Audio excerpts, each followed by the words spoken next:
Hi guys, it's Gracie the Yogi here, and I have a story that I wrote out. And it's about me, but I'm gonna kind of code some of the stuff because I don't want to personalize it in any way. But it's a big lesson that I've learned, and I'm actually mapping out my trauma and my emotions so that I can fully understand why I feel the way I feel at times. And so I can get through the lessons that I need to learn. So I have a notebook. It's my favorite notebook. It's literally like my Bible. It's my own Bible that I made. I take notes of like everything, and I can literally see my own progression from the beginning of 2024 to the middle of 2025, because I made this book in the beginning of 2024. But let me just go ahead. So first off, when you believe, energy follows. I don't believe I'm angry or sad ever. I just feel the human emotions. Because saying that you believe that you're sad, or saying that I am angry, I am sad, you're not angry, you're not sad. You're feeling that way. Consciously knowing that that is an emotion that you're feeling, and it's not who you are or something that you have to embody, is important. Pay attention to the way that you speak and the way that others speak, because yourself along with others can go covertly ruin you. Seriously. Okay, so betrayal. I remember having the dream of moving abroad to Costa Rica. Although I still do, it's just different because I have a family, so even better. I remember being so ecstatic about my vision, although I didn't know how. I just knew that I could. My mistake was telling my own family member. I remember that family member being on the phone with a friend.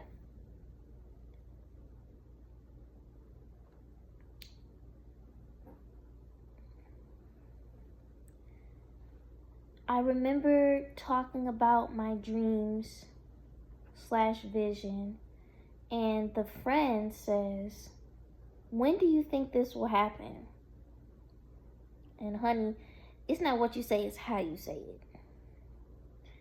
And I said, around age 19. He said, how are you possibly going to do that by age 19? My own family member just listened to him talk down what I believed I can do. There was no "you can do it," chase your passions, believe in yourself. There was no love in that conversation.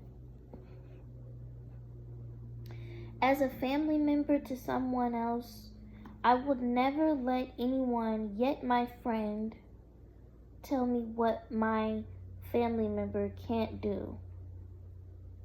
It saddens me how your own people will pick apart your willpower. Unfortunately, at the time, it worked.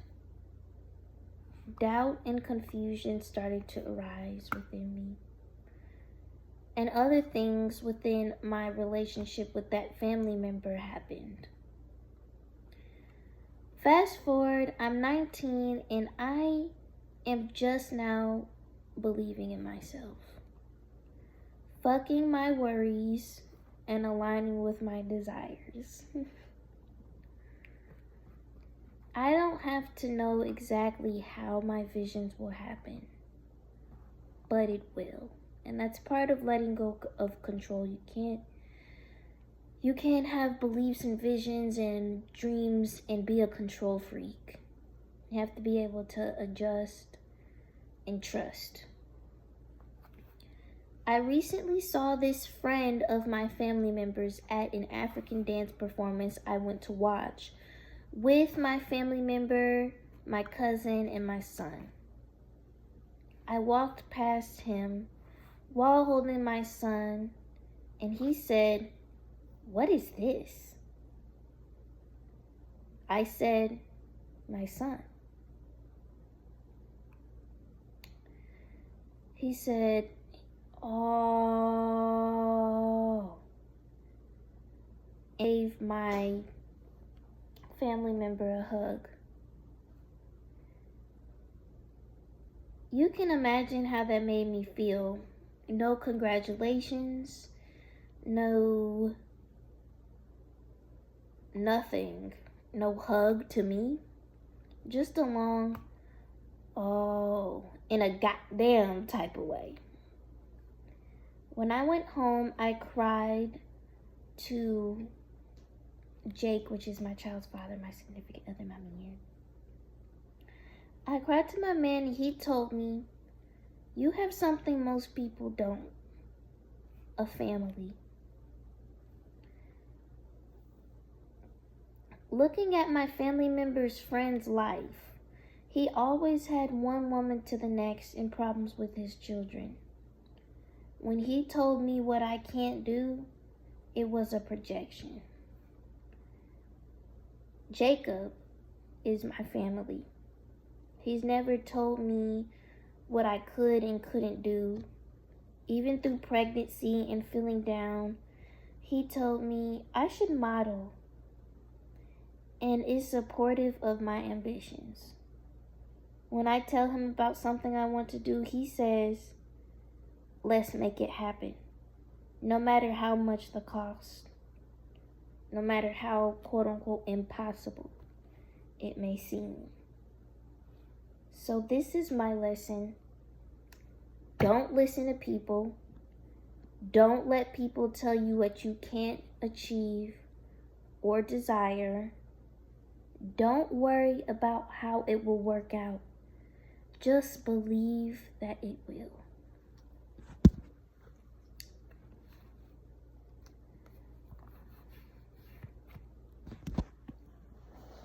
You know, I was just talking to this family member today that I love dearly.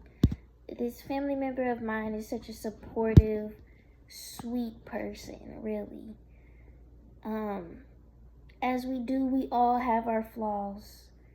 And I'm sure in somebody else's story in their life, maybe I was that person.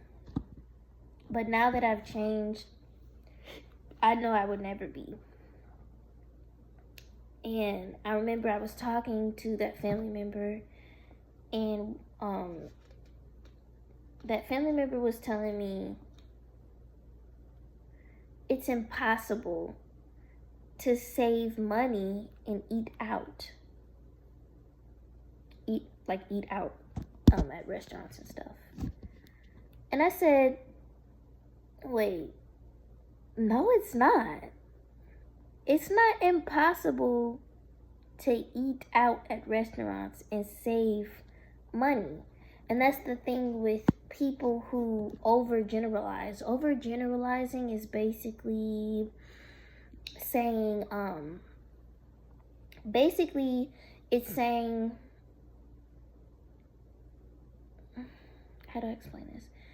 Like, it's like me saying, or me having experienced that a man cheated on me, or a man did something bad to me, now all men are bad. Or a black person did something, now all black people are the same. That's overgeneralizing. That's making the assumption that this one thing is like this, or this one situation is like this. So you make this broad analogy that it's all like that. It's always like that. And the problem that is that it puts you in a box. Okay? Here's the thing. I don't do that anymore. And I've deleted that toxic trait out of me, because who wants that? And who wants to be in like a bubble in their own life, and everything is just the same. All the people are the same because that's what you believe.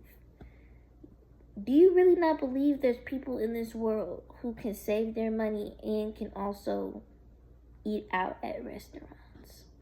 So making the broad analogy that it's impossible to eat out at restaurants and save money is not a good analogy in my opinion. Now, a better way to say it would be, due to present circumstances, it might be better to eat out less so that you can keep the money that you were eating out with. Or let's make more money. Let's find a way to make more money so that we can create a balance with eating out and saving money. Let's create a balance with that anyway. It doesn't have to be either or.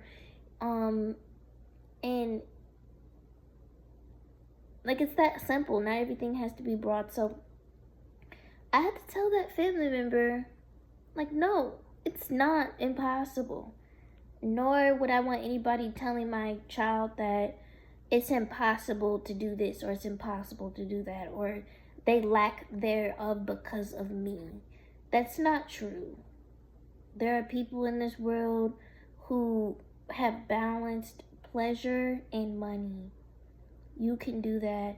And just because you don't have the amount of money that you would like in the present time doesn't mean that you can't enjoy your life. Vice versa. People who have a bunch of money and still don't enjoy their life because maybe they're sacrificing everything or all their time or something. Like, it all just depends on the context and the situation, which is why it's not good to overgeneralize. There's not a set of rules or a right or wrong way all the time. All the time, most of the time, it's about balance, okay? So, thanks for coming to my TED Talk.